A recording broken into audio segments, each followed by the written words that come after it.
Hey, what is up guys? It's your boy Speed here. Today we're going to be talking about what is likely going to be one of the top carries of TI, and that is Morphling. The reason why is they buffed the W, it's more spammable, they gave the hero base mana regen, so the hero has more mana, and so essentially your Q makes you unkillable at level 1, because just for a little bit of perspective, the shift rate, if I'm not mistaken, used to be 1 at level 1. Now it's 5. The ability is 5 times better. Keep in mind, it does cost 5 mana per second, but that's really not a lot at all. It's actually like nothing. So you can shift back and forth like crazy at level 1 to heal and to do the HP morph trick, and you can nuke range creeps extremely easily. I was told that on average your Q does about 100 damage for 40 mana. 40 mana, which was buffed by the way, on a 10-second cooldown, so you can nuke to secure creeps in a bad lane, or in an aggressive lane, a winning lane, to harass the opponent. This ability is way better. On top of that, the Ags is really cool. I'm not really going to get into it because we aren't going to see it this game, but basically you can morph an opponent and you steal their base stats, which is extremely good. Whatever their primary attribute is, you steal it. It is so unbelievably good against illusion carries, because even if you cast it on illusion, it steals the stats of the main hero, even against PL. It's nuts. This hero is pretty weird, very versatile, and overall a cool Dota 2 hero, and let's get into it. Also, I want to tell you guys that if you've been struggling with solo queue and you're looking to get to the next rank, I'm going to be able to help you. Like, literally, with the gameleap website, I'm going to give you guys guides that are going to make it unbelievably clear on what you need to do. So if you've been stuck in the solo queue grind, you don't know what to do, and you want to become absolutely broken, but like actually you want to become much better at Dota, and you want to take it more seriously, the gameleap website is going to help you do that. So click the link down below. I'm going to help you get to the next rank, and I'll see you there. So I will say that I think Morphling is particularly broken with Undying, because if you get Morphling off to a good start, this hero can snowball the lane with this high base damage, and we are going to see the Undying come out here today. So that is going to influence the lane a little bit. Overall, we will see him just kind of contest the early creeps. Early lane Morphling still has to be generally passive, can't do too much, and should play for CS and denies. Because of the fact that, you know, Erica is with the most stupid laner in Dota right now, which is Undying, he is going to opt for waveform to all in for a kill. However, keep in mind that your W, as I was mentioning, is extremely good at level 2, and is certainly an option. And honestly, even here, the W maybe could have still secured him a kill. Great body blocks from the Undying here. That was honestly beautiful from VG. So really nice stuff as they secure first blood. From there, he's actually going to pick up a Wraith Band, which personally I really don't like because the hero doesn't really need the armor much at all. It does really like the attack speed from Wraith Band, and I think that's the main reason why he buys it. A little bit of attack speed, a little bit of agi, the stats are good. But primarily what you're going to see people do nowadays is rush treads, and that is going to come from the Band of Elven Skin rush on the hero. The other item that people are buying right now is Linken's. Basically, the main thing I want you guys to keep in mind about Morphling, well, there's actually a couple things about his laning, is you don't want to buy Morph Mask anymore because it does half damage, or it does half healing from creeps, which kind of makes it garbage. Like, it's really bad for healing off creeps, which Morphling would really rely on. So you either want to buy Ring of Health for Linken's, or just like stick and have a heal hero. For instance here, I kind of like what they have going, because Undying can heal him, so it's a broken combo. Honestly, this lane is so stupid. But he has a stick, and a big buff to Morphling as well in this patch is actually the Inspiration Aura from Flag Bearer creeps. The fact that you just get a bonus 3 regen particularly benefits Morphling because his total HP pool is really low, but he gets a lot of value out of that HP pool due to his 8 armor. At least he has 8 armor with the Wraith Band. And so you can kind of see the point. These Flag Bearers really benefit heroes like Terrorblade is a good example. PL, I would say, benefits quite a bit. All of these relatively low HP, high armor heroes really benefit from Flag Bearer creeps, and it makes it very hard to pressure them. So for the most part, what I love about Morphling and why I would recommend this hero, even though it is mechanically pretty difficult, actually extremely difficult, is the conceptual part of Morphling, or strategic part of this hero, is pretty easy. So 9 times out of 10, assuming your lane goes at least okay, you're going to stay in your lane for as long as you can. Like, that's the game plan. Stay in the lane.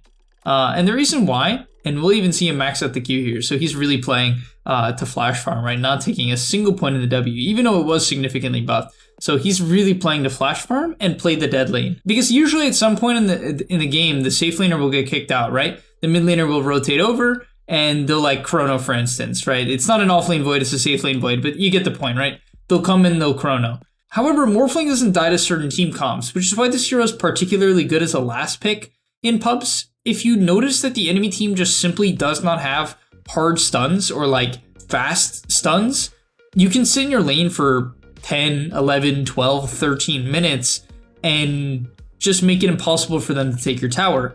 On top of that, because of your stupid base damage, right, he's currently hitting for 121 at minute 11, you can easily deny the flag bearers, secure the flag bearers, and just in general dominate the lane creeps. And that's really important in this current meta.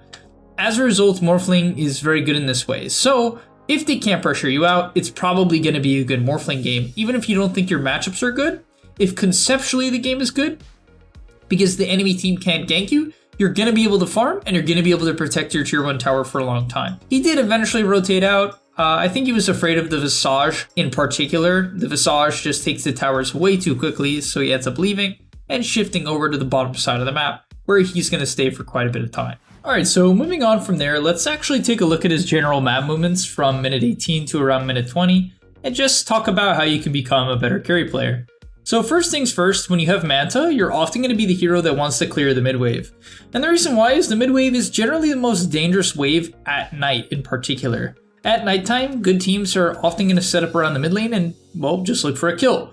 So, being a hero that can safely clear the mid wave with Manta, you want to be the person taking it. From there, you're going to generally farm the triangle as you can, and often your teammates can't. It's pretty straightforward. You just take the farm that is good for you and isn't for your teammates. From there, he's actually going to shift over to mid, looks for a kill onto the Marcy. Let's actually see how he briefly executes this and why he executes on this, right? Because it is a little bit risky for him to go mid here, considering a lot of his team wasn't here. But honestly, yeah, definitely a risk. Okay, so he saw the Phoenix and the Visage top very briefly, sees the Alk as well. So it just looks like a free kill to him. He didn't instantly want to waveform in. It's pretty risky to use your waveform early because, well, it means you have no waveform and you can get gone on and all in. But it ended up not mattering here, and he was able to kill off the Void. From there, he's going to head back to the triangle, and his gameplay is going to be obviously very, very simple. When he's completely out of resources, he's going to go back to base. This build in particular is extremely high DPS, and in this game, he doesn't really need a defensive item. It's not like it's a good Linken's game, it's a horrible Linken's game. There's really nothing to block. There's Chrono as well, so it's really not a great Linken's game. Time dilation too. It's a great Manta game in the regard that it gets rid of Fire Spears from Phoenix, so you can kill his Egg easier if he goes on you. You can get rid of Brave Chill from Visage, which is actually a big deal. And most importantly, you can get rid of Time Dilation when that time comes.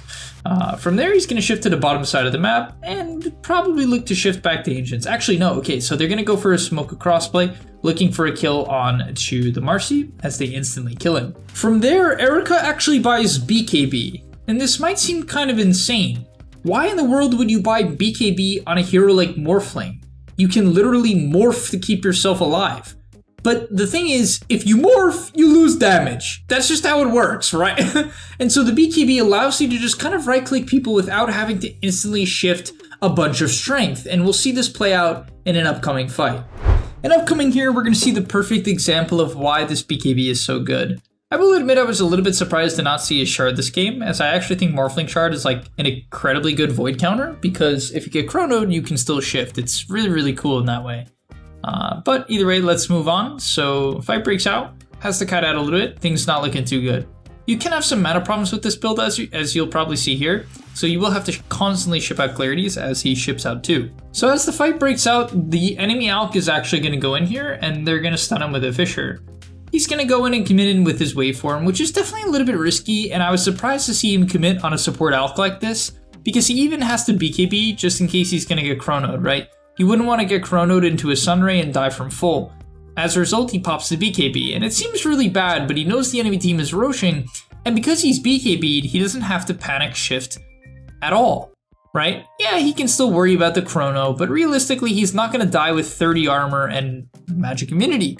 Right, so he can just stay on 1700 HP.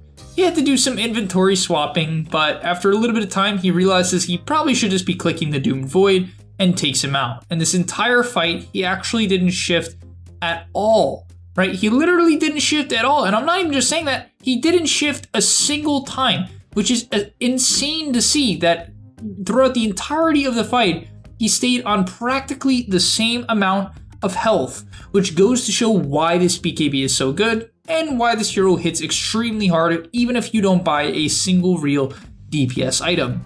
On top of that, your W just does a ton of damage. And next up, we're going to see him literally 1v9 a fight. He's got his Butterfly now, and I'm actually a huge fan of Butterfly and Morphling. The amount of value you get out of this item, considering how cheap it is insane. It's literally a 60 damage item with 35% evasion and 65 attack speed. The amount of DPS you get from Butterfly, considering the cost, right? Because this item's been buffed quite a bit. It's 49.75. I think it literally used to be almost a 6k gold item that wasn't as good, right? Compared to Scotty, which is 5300. But Scotty gives you 22 attack speed and only 22 damage. Obviously, Scotty is way better for survivability against nukes, but considering he has BKB, the Butterfly is way better for overall DPS. Yeah, he doesn't get the anti-heal, which could be good against Void. Honestly, the range slow is decent against the Visage, but it's not incredible. And with the BKB active and a Scotty in place, with the BKB active and a Butterfly in place, he's not going to die in Chrono. And the Visage will deal literally 0 damage to him, considering he has 54 armor. What? How much physical resist is that? 76%, which is disgusting. But either way, we're going to see him go in, pops the BKB, doesn't have to worry, no Chrono. So there's really no major threat. And yeah, he just punches down the egg. The Alk does nothing here. Look at the damage on the Alk. Oh, that is nasty. I gotta go back to that. That was gross. How does he do this? Dude, this is crazy how hard this hero hits. Because your attack speed's so damn high. Literally 5 shots the Alk in like 2 seconds. Crazy damage. Just can man up to the Void due to the Butterfly, right? Pops the Manta to try to disorientate him a little bit. And yeah, it's just an easy fight from there. Beautifully done from Erica. Literally 1v9 the fight there. There's no argument that he didn't, he literally initiated, got a solo killed the egg, and then just ate all the Void autos. That is a 1v9 if I've ever seen one. And of course, one of the coolest parts of Morphling is he still can just turn into whoever you want to go on, as we see him explode the Visage. Pretty crazy fight breakout here. I love how he doesn't really panic. He stays focused, sees that the Visage is low, and knows that he can kill off the Visage when he comes out of the stone form. On top of that, he turns into Marcy, which is a great decision because you can give yourself, what is this thing called? Sidekick, which gives you, on a hero like Morphling, when you're hitting so hard, infinite HP, right? Because he's getting that bonus lifesteal, chunking through the Alk, destroying the Marcy. Great waveform on the Visage when he comes out of the stone form. And yeah, it's just a free fight as he hops out as well. So perfectly played fight by Erica. And to finish off his build, he's going to pick up the Scotty, as we mentioned earlier. Just a great item on Morphling, makes you tanky. Makes it very hard to catch him off guard as your HP pool is pretty freaking high with this. And yeah, just anti-healing against something like Void, Alk, Phoenix, Sidekick from Marcy, even Visage lads. It's fantastic, this game for sure. And we'll see the fight break out. He's got a DD, and DD is particularly good on Morphling because DD only doubles your base damage. So a lot of heroes like PA don't get that much out of DD actually. They still get a lot, but not nearly as much as Morphling gets from DD. So he's going to pop his DD hopefully here. I would imagine he's going to pop it. There we go. Pop the DD, swapping the D-Lance. Good execution. Barely kills off the Phoenix. Just, oh my god. Oh, this hero when it gets ahead and has something like a DD is gross. You also could go Daedalus after Butterfly, which is like the all-in damage build. But yeah, on top of that, at level 20 you have waveform attack targets, which is pretty freaking good. You hit really, really hard. A little bit surprised to see him take Morph duration at 15. I feel like most people take Agi if they're not going to go Axe. But either way, these are his talents. You're almost always going to take waveform range. Magic resist is good and it has a place, but waveform range is just so nice. It feels so good. Lets you get on the targets you really want to go on. From there, you take Morph duration. I think Agi is good too. Waveform attacks targets is so good. It lets you one-shot creep waves. And then generally people take waveform charges because you have waveform range at 10. And the 20 talent, so waveform charges just feels way better, even though 35 strength seems really good. And it is good, it's just not as good as charges, as he just insta-kills that guy. Steals the time dilation from a Void, which is funny because time dilation is such a hard counter to Faceless Void as a carry, as he, oh my, insta-kills the Phoenix.